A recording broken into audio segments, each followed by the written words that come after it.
सच में गोकू की क्यों साइयन्स का प्रिंस होने के बावजूद भी उसको बुराई का साथ देना पड़ा और प्लैनेट्स को तबाह करना पड़ा और लोगों को मारना पड़ा, और फिर बाद में जिन लोगों को वो मारना चाहता था उन्हीं लोगों के लिए उसने अपनी जान भी दी, अपनी लाइफ से सेक्रीफाइस किया। तो क्यों और कैसे वेजिटा में इतना चेंज आया, और क्या वेजिटा सच में गोकू को मारना चाहता है? तो इन्हीं सब बातों के जवाब हम जानेंगे आगे, तो बने रहिएगा वीडियो के लास्ट तक। Subscribe now and press the bell icon.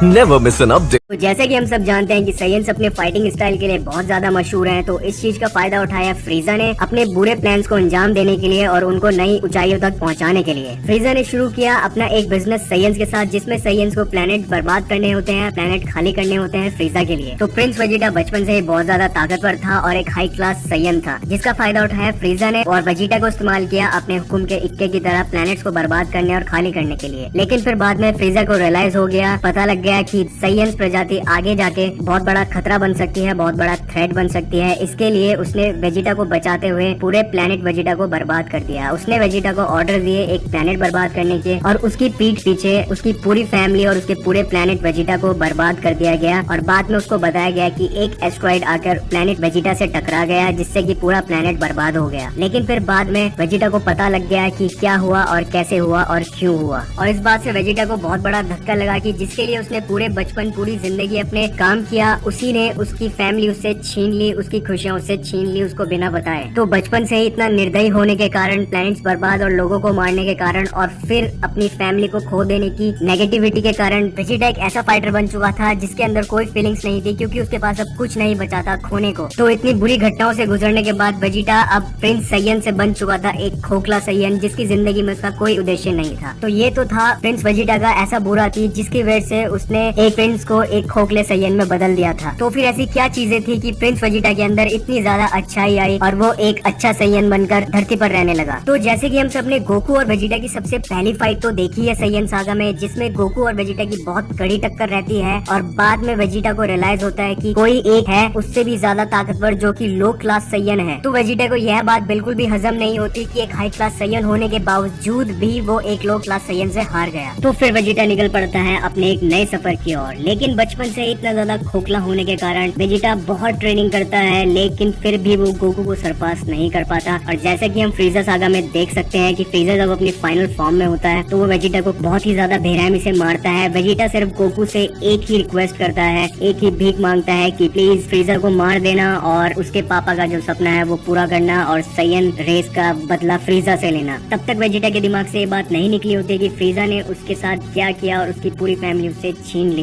Guys, ये ड्रैगन बॉल जी का बेस्ट सीन रहा है, जिसमें एक सिंगल बीम नहीं चली, एक पंच नहीं चला, और फिर एक साइयन अपने रिवेंज लेने के लिए दूसरे साइयन से रिक्वेस्ट कर रहा होता है। लेकिन उसके बाद हम सब जानते हैं कि फिर वेजिटा को फैमिली मिली, बुल्मा, ट्रंक्स, और वेजिटा भी एक नॉर्मल जिंदगी में एडजस्ट होने लगा। लेकिन फिर बू सागा में हमने देखा जब माजिन बाबिडी उस पर अपनी शक्तियों का हमला करता है, तो वेजिटा को एक नई ही ताकत का एहसास होता है, जिससे कि वो गोकू को हरा सकता है और फिर से बन सकता है Prince of all science Vegeta. फिर वेजिटा अपनी उस नई ताकत को टेस्ट करने के लिए गोकू को लड़ाई के लिए ललकारता है, लेकिन गोकू मना कर देता है। लेकिन फिर गोकू को गुस्सा दिलाने के लिए वेजिटा स्टेडियम में बैठे बहुत सारे लोगों को मार देता है, जिससे गोकू बहुत ज्यादा गुस्सा हो जाता है। लेकिन वेजिटा ने ऐसा क्यों किया? वो सुप्रीम काइबू को भी अपना निशाना बना सकता था। अपनी बचपन की लोगों को मारने वाली आदत के कारण वेजिटा को कोई फर्क नहीं पड़ा कि उसने कितने लोगों को मारा है, कितने लोगों को नहीं। वो बस चाहता था अपनी नई एनर्जी जो कि उसको बुराई से मिली थी, मार्जिन से मिली थी, उसको टेस्ट करना। फिर मार्जिन बाबिडी खुद चौंक जाता है जब वो उसकी शक्तियाँ देखता है कि मार्जिन बाबिडी का वेजिटा पर भी कोई कंट्रोल नहीं रहता, और वेजिटा अपनी शक्ति के फ्लो से इतना ज्यादा ताकतवर हो जाता है कि वो मार्जिन की पावर लेने के बाद भी मार्जिन का गुलाम नहीं रहता। लेकिन फिर जब वेजिटा कहीं जाकर अपना होश संभालता है तो उसको याद आता है कि अब उसकी भी एक फैमिली है, तो वो उसको नहीं खोना चाहता। तो उसके अंदर का प्रिंस जाग जाता है और वो सैक्रिफाइस करता है अपनी जान के लिए, और इवन वो बोलता है कि कैकेरॉट तुम्हारे लिए भी। और फिर हम आगे देखते हैं बू सागा में ही जब गोकू किड बू से फाइट कर रहा होता है, तो वेजिटा को रियलाइज हो जाता है कि वेजिटा गोकू को कभी सरपास नहीं कर सकता, वो गोकू से कभी आगे नहीं निकल पाता। उसने हमेशा रियलाइज किया कि जब भी वो कोई नई फॉर्म में है तो गोकू हमेशा उससे एक कदम आगे रहा। फिर वेजिटा को रियलाइज हुआ कि गोकू है उसके जीने का असली मकसद, जिसकी वजह से उसको एक नई जिंदगी मिली। तो गाइस, हमारा एक क्वेश्चन और था कि क्या वेजिटा गोकू को सच में मारना चाहता है? हाँ, लेकिन वो उसको मारना चाहता था जब तक गोकू वेजिटा से नहीं मिला था। लेकिन जब बाद में गोकू वेजिटा से मिला तो वेजिटा को रियलाइज हुआ कि गोकू को हराना भी कोई आसान बात नहीं है। फिर वेजिटा ने ट्रेनिंग की और अपना प्रिंस साइयन का थ्रोन वापस लेने के लिए इसलिए उसने हमेशा गोकू के साथ ट्रेनिंग ली और गोकू को सरपास करने की कोशिश करी। तो वेजिटा ने गोकू को कभी भी मारना नहीं चाहा। अब सिर्फ वेजिटा का एक मकसद है और वो है गोकू को सरपास करना।